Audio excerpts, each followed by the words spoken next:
Progresnya mungkin sudah tinggal menunggu waktu aja lah. Kalau saya sih udah selesai gitu ya.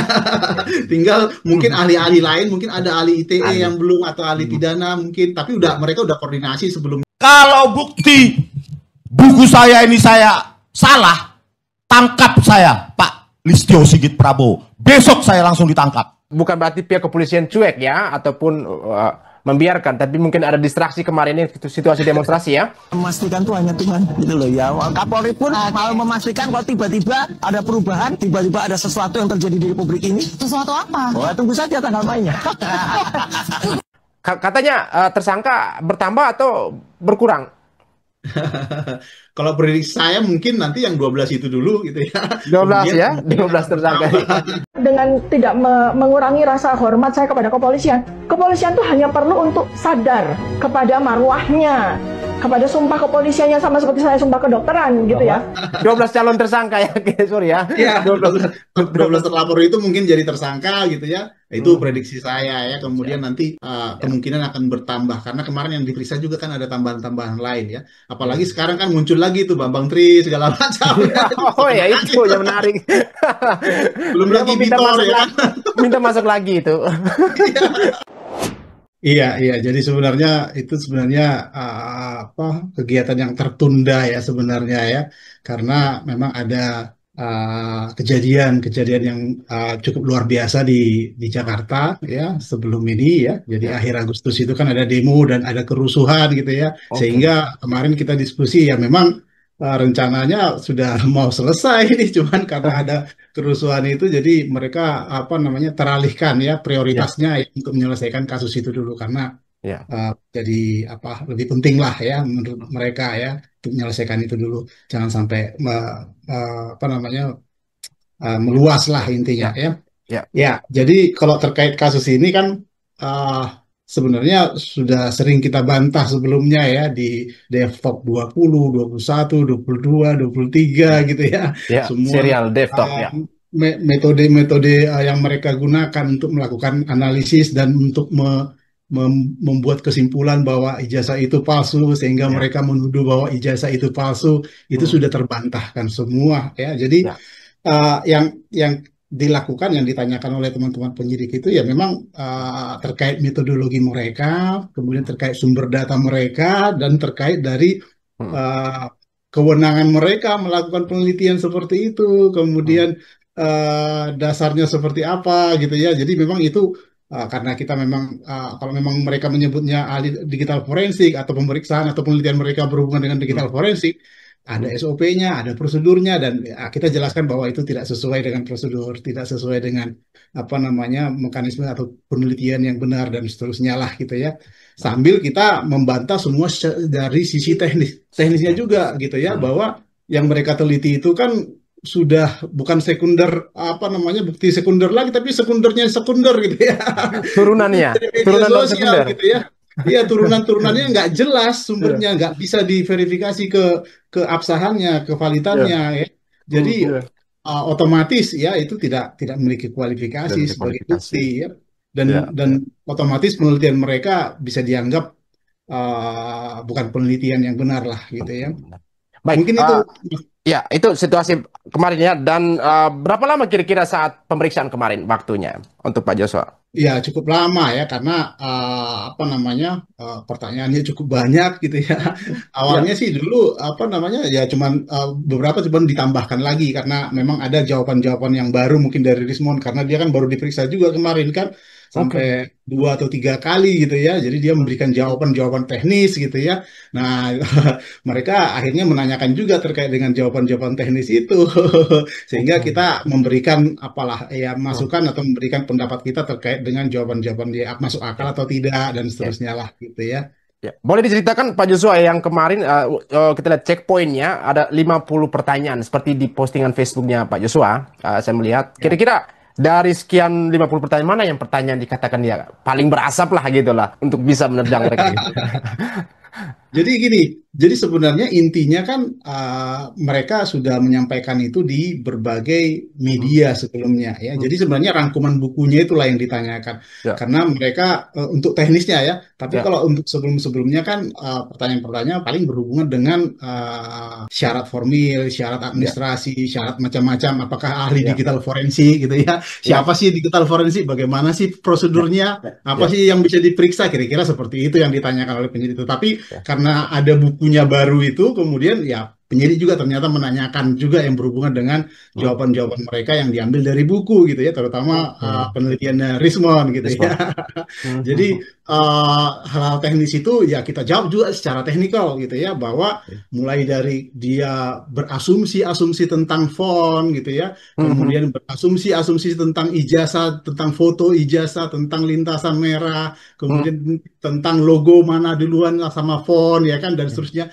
Karena memang sumber datanya itu memang sumber data yang dari media sosial, otomatis kualitasnya sangat jauh berbeda. Itu Ya. berbeda dengan aslinya, sehingga memang mereka Ya. melakukan penelitian ya tidak mungkin bisa menemukan informasi itu dengan Hmm. secara benar gitu ya, sehingga hanya asumsi-asumsi lah yang mereka jadikan kesimpulan-kesimpulan mereka. Kalau Nah, nggak salah mungkin ya, Bang, di tanggal DevTalk 21 itu kan sudah pernah dibantah oleh Pak Roni Teguh ya mengenai analisis lintasan merah itu kan soal ya, ya ijazah udah itu. dari awal. Jadi di FGD aja, di FGD Hmm. sebelum ada DevTalk 20 itu Hmm. sudah kita bantah sebenarnya, cuman kan di Oke. internal kita gitu ya, bahwa Ya. lintasan merah itu bisa ditemukan, pasti kelihatan, bisa memunculkan di di jas hitamnya gitu. Tetapi Hmm, hmm, itu nggak penting lah gitu ya. Kenapa? Karena hmm. sumber datanya juga nggak valid. Nah, Ya. ketika kita sudah mendapatkan sumber data yang valid, kita melihat aslinya, kemudian kita punya scanner, hasil Hmm, scanningnya itu secara kasat mata pun hmm. kelihatan gitu ya, sehingga Ya. tidak berdasar sama sekali kesimpulan-kesimpulan mereka. Kira-kira Ya, seperti itu. walaupun semisal dari media sosial ya, katakan data ya atau apa ijazah itu diambil dari sosial media. Berbeda dengan Hmm. analisis yang dilakukan oleh Pak Joshua dengan yang dilakukan oleh Rismond dan teman-teman ya. Bahwasanya Betul, yang betul. mengejutkannya bahwa justru di Pak Joshua dan Pak Roni Teguh lah yang menemukan garis lintasan merah daripada analisis Betul. mereka. Jadi gini, Ya, mereka menganalisisnya kan hmm, tidak apa namanya, tidak komprehensif lah. Jadi tidak, mereka ya, menggunakan analisis hanya menebak apakah ada RGB ya, merahnya di sana gitu. hmm, Padahal nggak seperti itu selalu caranya gitu kan. Ada teknik-teknik lain ya. Rata-rata digital hmm, forensik ketika memang sudah divalidasi sumber datanya, hmm, kita bisa menemukan data-data yang atau objek-objek yang mungkin berada di ruang gelap misalnya gitu ya. Nggak selalu memaksakan bahwa objek itu harus kelihatan ketika di zoom atau kelihatan warnanya dan seterusnya. Tetapi dengan metode-metode tertentu itu bisa digunakan juga untuk menemukan itu. Tetapi meskipun itu boleh dikatakan bukan digital forensik ya, ya, karena ya, kalau digital hmm, forensik kan harus dari sumber aslinya sumber, gitu ya. ya, Itu hanya bagian dari namanya image processing. Image image, processing itu memproses gambar untuk menemukan sesuatu yang ada dalam gambar-gambar tersebut, gambar digital tersebut gitu ya. ya, Sebenarnya akan berbeda ketika mereka memproses langsung dari analognya, dari fisiknya. Itu nggak akan dipertanyakan lagi ketika mereka punya akses ke fisik gitu ya, seperti yang kita dapatkan gitu ya. hmm. Sehingga inilah yang mereka apa namanya buatkan asumsi-asumsi dan kesimpulan-kesimpulan yang akhirnya ya keliru dan tidak sesuai dengan faktanya. Nah, ini dalam perkembangan selanjutnya kan saya melihat bahwa ada kolaborasi ahli digital forensik yang artinya turut memberi support kepada timnya Pak Joshua.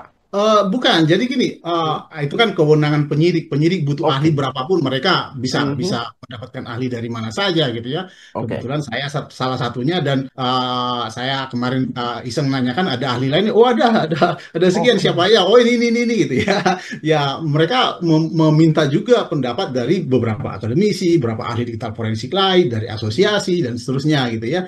Sehingga kita bisa tahu ya bahwa ya mereka mendapatkan sumber ya Hmm. informasi dari berbagai ya kalangan yang memang memiliki kualifikasi sebagai ahli gitu ya, sehingga kita sangat apa namanya sangat mensupport itu gitu ya. Ya, ya. Sehingga kita bisa tahu lah bahwa hasilnya nanti Hmm. akan, kenapa, karena kita kan standar ya, ahli digital forensik itu punya SOP yang standar, kualifikasi yang standar, dan mereka juga paham benar gitu ya. Kebetulan beberapa ahli yang disebut itu saya kenal gitu ya, Ya. kenal dekat gitu ya, bahwa ya kita sudah biasa join bersama juga gitu ya. Nah, itu yang mereka gunakan ya, termasuk juga nanti ada ahli ITE, ahli pidana, segala Hmm. macam. Wah, itu Hmm. ada banyak sekali ahlinya nanti. Ahli forensik aja ada 5. Ahli Hmm. forensik itu bukan hanya sebagai ahli, tapi orang yang memeriksa juga nanti video-video mereka ketika menyebarkan fitnah itu gitu ya, itu otomatis harus diforensik juga, memastikan bahwa itu dari akun mereka, bahwa itu dari video mereka. Itu kan banyak nanti. Belum lagi ketika misalnya sudah jadi tersangka. Kalau jadi Oh iya. tersangka nanti otomatis lebih banyak lagi perangkat-perangkat yang akan diperiksa, termasuk perangkat-perangkat handphone mereka mungkin, komputer mereka mungkin, akun mereka mungkin, segala macam. Jadi siap-siap aja. Iya, iya. Ya. Nah, ini kita sedikit bergeser dengan adanya dari pernyataan seorang Roy Suryo yang mengatakan nanti akan dari pihak mereka akan menghadirkan ahli linguistik.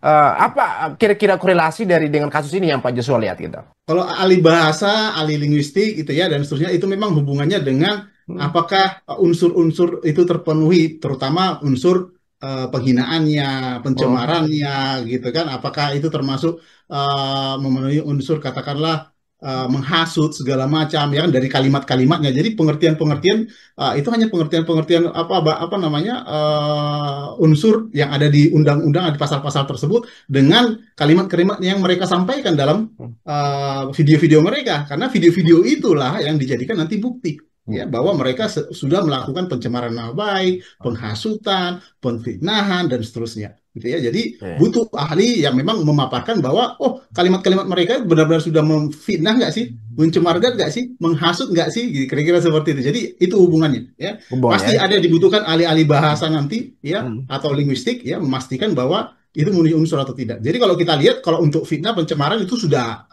orang awam juga bisa ya menilainya ya, tetapi untuk penghasutan segala macam nanti dibuktikan lagi dengan kejadiannya. Kira-kira apa yang namanya membuat unsur ini bahwa dianggap itu sudah menghasut atau mengapa segala macam gitu ya. Karena apa? Karena kan ada unsur-unsur lain ya yang berhubungan dengan fisik nantinya ya, termasuk menggeruduk rumah Pak Jokowi, melakukan apa namanya ada kerusuhan-kerusuhan kecil lah yang terjadi mungkin di berbagai daerah pada saat itu. Ya. Provokasi dalam narasi ya. Provokasi betul. Oke. Nah, ini kalau kita melihat bahwasannya dalam soal ahli ini mereka kaitkan juga bahwa mereka melakukan penelitian, bahwa sebelumnya kita sudah berkali-kali mengatakan bahwa buku yang mereka terbitkan itu bagian dari penelitian ataupun hasil dari penelitian mereka, dan kita katakan sepakat bahwa buku itu sampah. Nah, kalau kita semisal kita balik ini, bahwasannya jika buku itu adalah sebagai senjata kekuatan mereka, kira-kira apa yang bisa lebih menguatkan bahwasannya ternyata buku ini sebagai bukti tambahan untuk mengatakan mereka melakukan fitnahan gitu? Iya, jadi ini kan saling melengkapi sebenarnya. Jadi sebenarnya video-video mereka sebelumnya yang ada di media sosial sampai sekarang itu masih utuh gitu ya. Masih banyak yang ada di channel-channel mereka, di podcast mereka gitu ya, masih ditemukan. Nah, dengan adanya buku ini otomatis itu mau memvalidasi bahwa memang mereka tujuannya itu gitu ya. Kenapa? Karena dari hasil apa namanya membaca dari rangkumannya dan beberapa cuplikan-cuplikan buku itu, kita udah tahu bahwa itu tidak ada ilmiah sama sekali ya.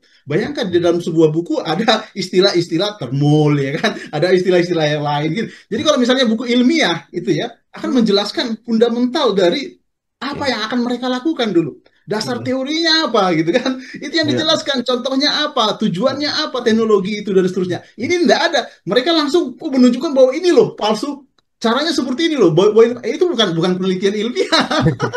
Pemeriksaan digital forensik juga sangat jauh gitu ya dari pemeriksaan digital forensik, sehingga inilah yang menjadi senjata makan tuan menurut kita ya, karena secara logik, secara akademik gitu ya, buku itu tidak menggambarkan keilmiahannya sama sekali gitu ya. Tidak ada dasar teorinya, tidak ada referensinya segala macam. Mereka memang mencuplik beberapa prosedur-prosedur yang ada, tapi mereka nggak melakukan prosedur itu gitu kan. Ini hal-hal yang lucu yang kita dapatkan dari buku-buku tersebut gitu ya, termasuk dalam rangkuman-rangkumannya tadi ya.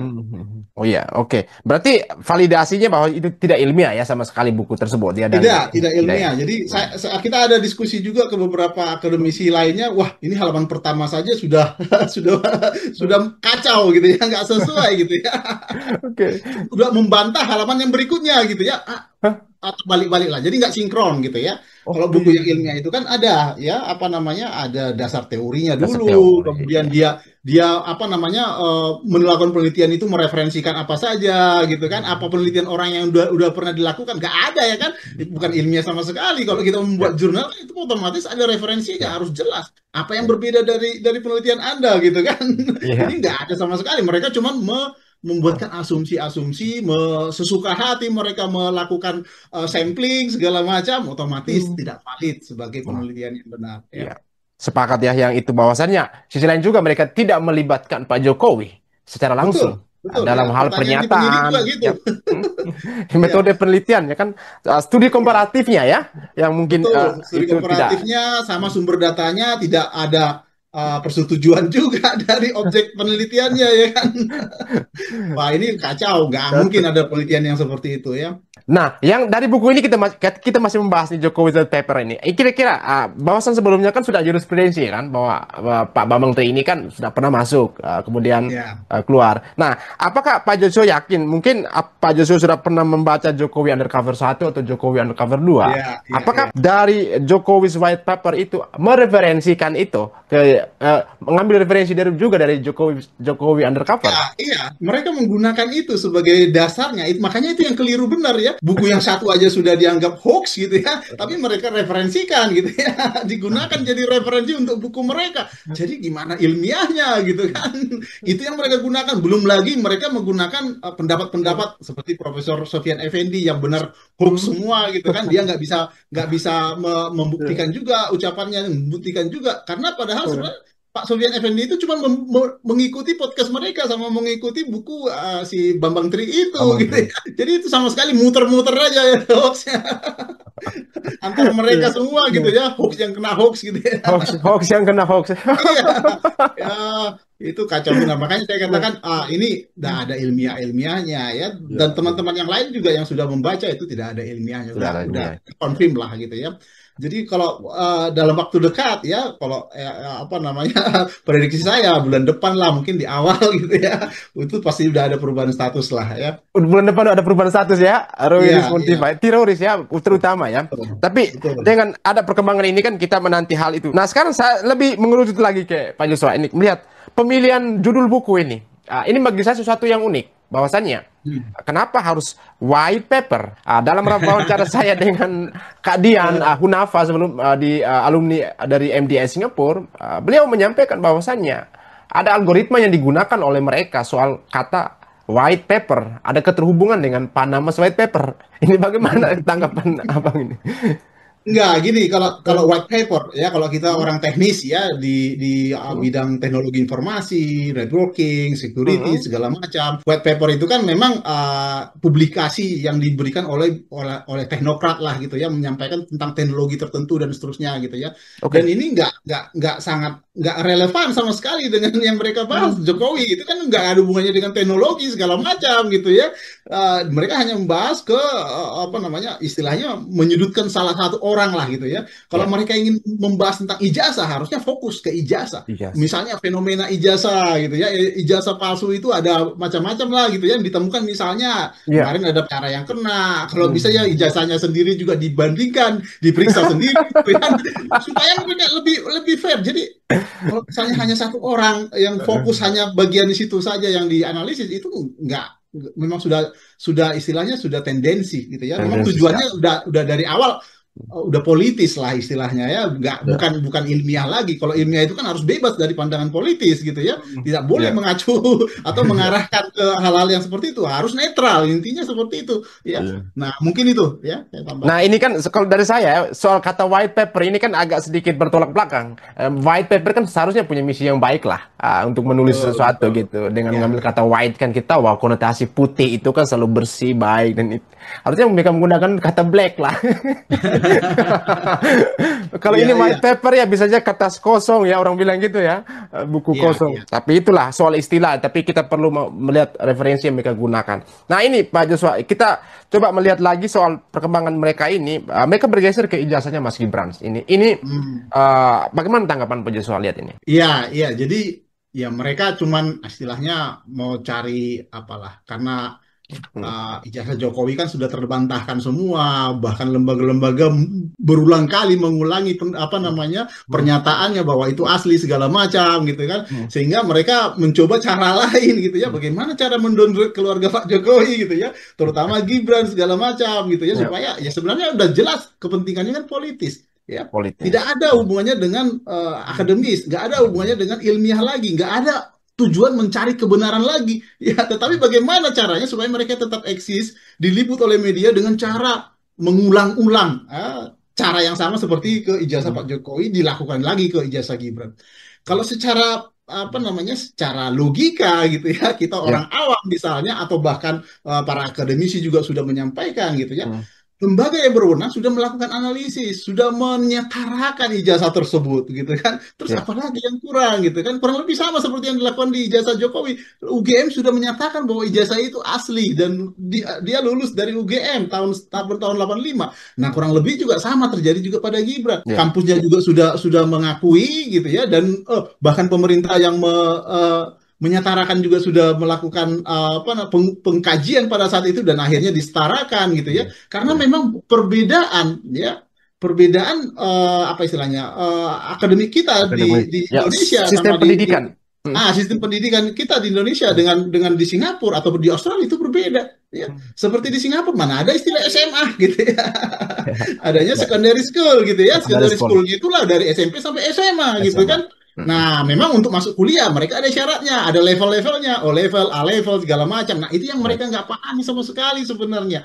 Nah, ketika level-level itu terpenuhi, sebenarnya sudah setara dengan SMK kita, setara dengan SMA kita gitu loh. Ya. Nah, dan akhirnya kan ada ijazah S1-nya, sarjana, bachelornya, dan itu udah lebih ketat dibandingkan di Indonesia sebenarnya. Kalau di Singapura lulus bachelor, nggak mungkin di Indonesia nggak diakui sebagai bachelor lagi gitu ya. Karena sistem pendidikan mereka itu lebih ketat ya, dan lebih baik, jauh dari di atas kita gitu ya.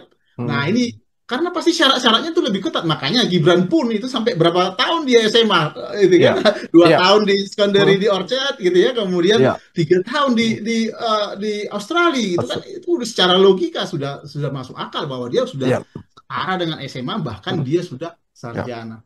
Ya. Baik. Ya, mengenai ijazah Mas Gibran ini kan tentu kita terus memencerahkan ya. Saya juga terus menghadirkan narasumber yang handal, yang valid, dan juga paham persis dengan sistem pendidikan, dan juga alumni yang satu kampus dengan Mas Gibran juga sudah kemarin berusaha untuk mencerahkan itu. Satu hal lagi nih Abang, ini saya mungkin lebih mengerucut ke soal pengetahuan, di mana kalau saya lihat tadi bahwasannya dunia pendidikan dan profesi digital forensik ini tergerus. Artinya tergerus karena geger selama ini karena perilaku dari Rismond ini, yang artinya dia kemana-mana mengklaim dirinya seorang ahli digital forensik, tetapi hal ini yang dilakukan ini nyatanya tidak menunjukkan seorang ahli digital forensik. Nah, ini kaitannya, ini kita melihat soal integritas dari kedua bidang pendidikan ini, yaitu pendidikan profesi dari digital forensik, profesi dan digital forensik itu sendiri, gitu, Bang. Iya, jadi yang memberikan cap, yang memberikan title kepada para gadungan ini, si Rismond atau Roy Suryo, itu kebanyakan media sebenarnya ya. Jadi media memang sudah lebih dulu tercemar dalam artian sudah salah dalam memberikan title kepada mereka. Ya, seperti kemarin mungkin di ILC ya, gitu ya, dia disebut sebagai ahli digital forensik. Dari digital forensiknya ya.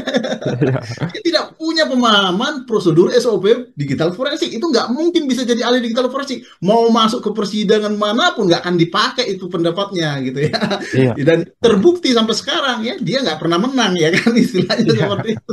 Nggak pernah dipakai pendapatnya gitu ya. Nah, pendapat ahli digital forensik itu memang harus ada SOP-nya ya, kelihatan bahwa dia harus memeriksa benar barang bukti itu, memeriksa benar bukti elektronik yang dia analisis gitu ya. Nggak boleh hanya cuma mereview hasil digital forensik orang lain, nggak pernah gitu ya. Jadi harus ada bukti bahwa dia memang memahami benar bagaimana cara melakukan analisis, melakukan acquisition, preservation, analisis, kemudian presentation gitu ya. Bukan hanya asal-asalan menggunakan data-data yang dari media sosial. Itu hal yang benar-benar salah kaprah ya. Sehingga memang ini yang perlu kita luruskan sejak awal ya, di FGD kita, DFIS, DevTalk dan segala macam kita berusaha meluruskan ya. Dalam berbagai seminar segala macam kita luruskan selalu bahwa ahli digital forensik nggak akan melakukan hal-hal yang seperti yang mereka lakukan ya. Itu jauh dari prosedur digital forensik. Jauh dari pengetahuan digital forensik. Meskipun mungkin ada istilah-istilah digital forensik yang mereka gunakan gitu ya, seperti ELA segala macam, meskipun akhirnya salah kaprah ya kan. Karena mereka tidak paham benar ya apa sebenarnya digital forensik, sehingga mereka menggunakan sembarangan istilah-istilah tersebut ya. Menunjukkan analisis-analisis yang keliru sebenarnya ya. Nah, itu yang kita sayangkan dan ya mudah-mudahan nanti akan ada event-event berikutnya lah kita coba Ya. sosialisasikan lagi supaya jangan sampai Hmm. apa namanya profesi ini ya Ya. apa namanya orang salah persepsi ya Hmm. terutama media sebenarnya ya kita Ya. hanya menyayangkan media dari awal di FGD kita itu Hmm. menyayangkan sekali Hmm. media mengecap mereka sebagai ahli Ya. digital forensik, Ya. ahli Labeling. telematika, Hmm. ahli macam-macam lah gitu ya. Ya. Padahal tidak sama sekali. Mereka tidak ada asosiasinya, tidak ada komunitasnya, segala macam. Gimana bisa jadi Ya. ahli gitu kan? Iya. Iya. Iya. Iya, namanya ahli atau profesi itu kan ada komunitasnya, Hmm. ada asosiasinya. Nah, di sanalah diuji. Biasanya mereka saling berdiskusi, ya. Hmm. Bagian Ya. mana yang benar, mana yang tidak, gitu ya. Nggak Iya. boleh dicap sendiri, gitu ya. Seperti yang mereka lakukan selama ini, merasa Iya. mereka paling benar sendiri. Padahal di Indonesia ini banyak ahli yang mumpuni, ya, Hmm. yang berkecimpung bahkan ke luar negeri segala macam. Iya. Mungkin itu, Mas Arfi. Selain media juga ada yang namanya self-proclaimed expert. Itu juga. Mereka mengklaim dirinya sendiri. Ya termasuk di CV-nya kan, di CV-nya itu waduh itu palsu Iya. semua. Bukan hanya ijazahnya yang palsu tapi pelatihannya segala macam. Iya. Klaim-klaim seperti itu Iya. yang menipu banyak publik Hmm. sebenarnya. Itu Iya. pembohongan publik ya, pembohongan Hmm. publik ya. Iya, bahkan sebelumnya kan saya Pak bersama Pak Roni Teguh juga itu beberapa episode kami Ya. berdua membongkar banyak hal ya, mulai dari buku-bukunya yang ditulis di Amazon ya, dia Ya. mengatakan dia penulis utama tapi nyatanya dia adalah penulis kedua dan siapa yang menulisnya ternyata ternyata istrinya sendiri yang menulis gitu dan kita sudah mengecek Iya. dan itu valid, bukan hoax lagi, bukan fitnah ataupun mendiskreditkan tapi fakta yang ada di Amazon.com dan juga di website blogspot punya mereka gitu, ditulis rinci jelas di situ dan juga sekian banyak buku yang katanya bahwa ada kesamaan materi dan buku-buku itu tuh durasi mereka memproduksi buku ini kok begitu cepat ya, dalam 1-2 bulan bisa menghasilkan puluhan buku dan ya Nah, setelah dicek kan bukunya lebih banyak buku-buku yang how to tutorials gitu. ya Nah, betul. itulah yang menjadi satu hal yang bahwa kalau dengan ada self proclaim expert kan berarti tidak ada satu hal yang mengejutkan bahwasannya patennya aja ditolak di sana. Ya. Ini Iya, kan iya. soal jasa Mas Rismon ini kan sampai sekarang kita masih terus mengejar. Nah, ini yang terakhir ini Pak Joshua ini kan dari soal prosedur ini ya, sorry, kedua dari terakhir lah, soal prosedur. Tadi menjelaskan soal prosedur sebagai analisis digital forensik. Ini mungkin ada turunannya yang mungkin Pak Joshua bisa menjelaskan lebih rinci lagi soal prosedur analisis sebagai digital forensik kita. Teknisnya seperti apa ya, artinya, ataupun selain teknis, atau hal yang mungkin lebih mudah masyarakat memahami lah gitu. Iya, jadi gini, dalam SOP digital forensik yang pertama ada prinsip yang harus kita lakukan, yaitu bahwa ahli digital forensik hanya bisa memeriksa ya atau menganalisis itu bukti dari sumber aslinya, source originalnya, original source-nya, gitu ya. Ya. Jadi nggak boleh menganalisis yang ada di media sosial, yang dikirimkan orang sembarangan nggak boleh, gitu ya. Jadi kita harus tahu di mana perangkat ini, di mana data ini tersimpan. Kita harus tahu dulu. Ada namanya COC nanti, chain of custody. Jadi bahwa perjalanan bukti ini harus bisa dibuktikan, harus bisa diverifikasi bahwa ini tidak dilakukan tampering, bahwa ini belum dilakukan manipulasi dan seterusnya. Bagaimana memastikan itu? Bahwa kita harus mencari bukti aslinya dulu. Di mana file itu dibuat, di mana file itu diedit pertama kali dan seterusnya. Nah ini yang banyak orang nggak paham. Seolah-olah semua benda digital, data-data digital itu bisa diforensik. Nggak bisa begitu. Itu nggak forensik namanya. Dianalisis boleh, image processing boleh. Anda bisa analisis apapun digital, tetapi bukan digital forensik itu namanya. Tidak bisa jadi bukti itu namanya. Kira-kira seperti itu. Jadi secara SOP yang pertama, itu yang prinsip yang pertama. Prinsip. Hanya original source, sumber aslinya. Jadi kalau misalnya, oh itu hasil scan-nya di mana di scan dulunya gitu ya misalnya. Tapi kalau misalnya ini ijazah analog, ya otomatis analognya ketika analognya ada gitu ya. Tapi kalau misalnya analognya udah nggak ada, semuanya memang udah bentuknya digital, dicarilah file digital aslinya di mana. Pertama kali diproduksi di mana. Misalnya seperti email, dokumen yang dibuat pertama kali segala macam. Nah itu bisa dokumen digital yang diperiksa. Ya, tetapi karena ini analog gitu ya, sebenarnya kita sebagai ahli forensik digital itu tidak ada hubungannya dengan ijazah analog. Ya, ada namanya dokumen examiner. Ada ahli pemeriksa dokumen aslinya, gitu ya. Kalau di ijazah itu ada banyak proteksi-proteksi dari ijazah itu secara fisik soalnya, Ya. bukan secara digital. Sehingga untuk menganalisisnya harus secara fisik. Ya, misalnya tintanya, serat kertasnya, kemudian yang jarang dibahas ada imbos, ya. Jadi di Embos ya. ijazah UGM itu ada imbos. Ya. Di sebelah tanda tangan dekan atau rektor ya di sebelah kiri gitu ya. Itu kelihatan banget kok di scan-nya apa namanya ijazahnya Jokowi itu kelihatan banget. Di teman-temannya juga kelihatan. Ya cuman nggak terlalu jelas ketika misalnya sudah di-share melalui media sosial ya. Oke. Karena bukan aslinya. Emosi itu yang bisa melihat watermarknya ya, atau gimana? Bukan. Watermark beda lagi. Watermark Oh, itu kan oke. logo yang besar itu. Nah, Imbos itu sebenarnya logo juga, tetapi dia timbul ya. Jadi Oh, kalau kita oke. raba akan apa namanya Ya, akan ada yang timbul ke depan apa namanya bagian itu atau ada yang masuk ke ya. dalam di dalam kertas itu. Jadi dia menggunakan apa namanya Hmm. plat gitu ya untuk ngecap gitu ya. Nah, Oh, itu oke. akan muncul imbosnya. Dan itu belum dibahas dimanapun. Mungkin nanti akan muncul di persidangan. Lah, akan kelihatan banget nanti ya bahwa itu nggak bisa dianalisis secara digital gitu ya.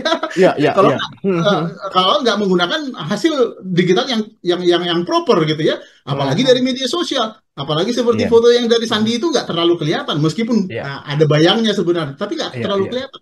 Ya, Hmm. begitu juga ijazah-ijazah yang beredar yang lainnya. Ya, Iya, iya. Ya karena kan sudah ketika data sudah dikompresi ke digital kan semuanya jadi flat iya, tanpa ada. iya, iya, Hmm. iya, iya. Iya, Jadi baik. akan terdegradasi juga, kualitasnya juga semakin lama semakin kecil gitu kan, Iya, sehingga iya. ciri-ciri aslinya itu akan memudar atau terjadi bias lah istilahnya. Iya, Ya. baik. Baik, siap. Ini yang terakhir ini kan kita kembali lagi ke poin awal. Terakhir saya melihat bagaimana krusialnya isu ini di mana ketika Abang terlibat sebagai digital forensik kemarin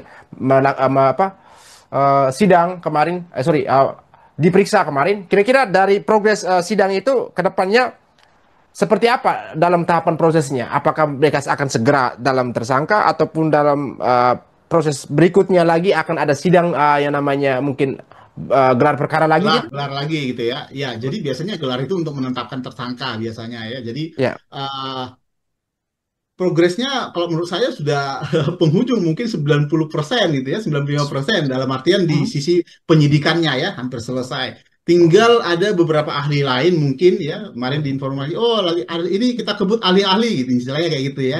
Ahli setelah itu baru penetapan tersangka ya. Jadi makanya saya bisa prediksi mungkin ya, Hmm. mudah-mudahan nggak meleset lagi karena Ya, bisa aja ada kejadian-kejadian lagi yang ya, lain kan yang mengganggu mudah-mudahan gitu ya di awal ya, bulan depan lah mungkin ya, ya.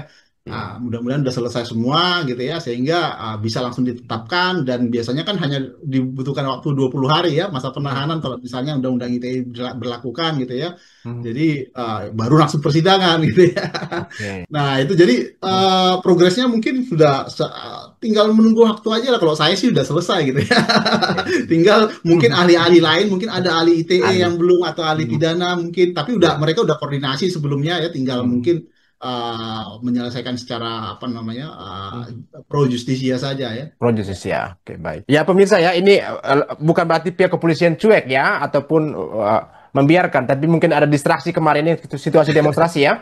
Dan ini Betul, juga betul. masuknya juga ada ahli juga ternyata dari pihak Polda Metro Jaya juga ada ahli juga ya yang turut berkolaborasi dengan Pak Joshua gitu. Dan Ya, ya. apa ya? Katanya tersangka bertambah atau berkurang? Kalau prediksi saya mungkin nanti yang 12 itu dulu gitu ya. 12 Kemudian ya, kemungkinan 12 akan tersangka. bertambah. 12 calon tersangka ya, oke, sorry ya. Ya, 12. 12 terlapor itu mungkin jadi tersangka gitu ya. Itu Hmm, prediksi saya ya. siap. Kemudian nanti Ya. kemungkinan akan bertambah karena kemarin yang diperiksa juga kan ada tambahan-tambahan lain ya. Apalagi Hmm. sekarang kan muncul lagi tuh Bambang Tri segala macam ya. Itu bisa Oh ya, kena lagi itu tuh. yang menarik. Belum Dia lagi meminta Bitor masuk ya kan. lagi, minta masuk lagi itu. Progresnya mungkin sudah tinggal menunggu waktu aja lah. Kalau saya sih udah selesai gitu ya. Tinggal mungkin ahli-ahli lain, mungkin ada ahli ITE Ali. yang belum atau ahli Hmm. pidana mungkin, tapi Ya. mereka udah koordinasi sebelum. Kalau bukti buku saya ini saya salah, tangkap saya, Pak Listio Sigit Prabowo. Besok saya langsung ditangkap. Bukan berarti pihak kepolisian cuek ya, ataupun membiarkan, tapi mungkin ada distraksi kemarin ini situasi demonstrasi ya. Memastikan tuh hanya Tuhan gitu loh ya. Kapolri pun malah memastikan kalau tiba-tiba ada perubahan, tiba-tiba ada sesuatu yang terjadi di Republik ini. Sesuatu apa? Oh, tunggu saja tanggal mainnya. Katanya tersangka bertambah atau berkurang?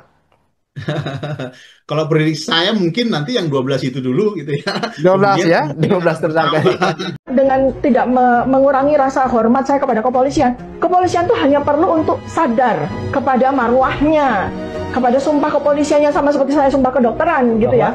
12 calon tersangka ya, sorry ya. Iya, 12 terlapor itu mungkin jadi tersangka gitu ya. Itu prediksi saya ya. Kemudian nanti kemungkinan akan bertambah karena kemarin yang diperiksa juga kan ada tambahan-tambahan lain ya. Apalagi sekarang kan muncul lagi tuh Bambang Tri segala macam. Oh ya itu yang menarik. Belum Dia lagi mau minta Bitor masuk ya. minta masuk lagi itu.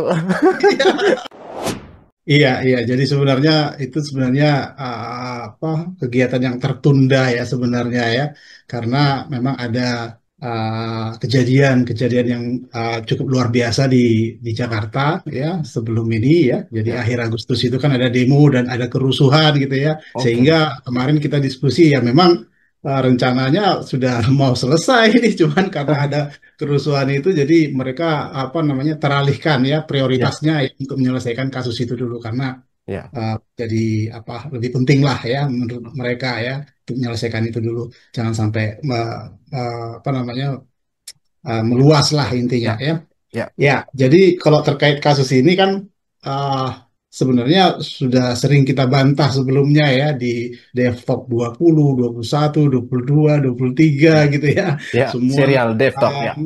metode-metode yang mereka gunakan untuk melakukan analisis dan untuk membuat kesimpulan bahwa ijazah itu palsu sehingga Ya. mereka menuduh bahwa ijazah itu palsu itu Hmm. sudah terbantahkan semua ya. Jadi Ya. yang dilakukan yang ditanyakan oleh teman-teman penyidik itu ya memang terkait metodologi mereka, kemudian terkait sumber data mereka dan terkait dari Hmm. uh, kewenangan mereka melakukan penelitian seperti itu, Hmm. kemudian dasarnya seperti apa gitu ya. Jadi memang itu karena kita memang kalau memang mereka menyebutnya ahli digital forensik atau pemeriksaan atau penelitian mereka berhubungan dengan Hmm. digital forensik, ada Hmm. SOP-nya, ada prosedurnya, dan kita jelaskan bahwa itu tidak sesuai dengan prosedur, tidak sesuai dengan apa namanya mekanisme atau penelitian yang benar dan seterusnya lah gitu ya.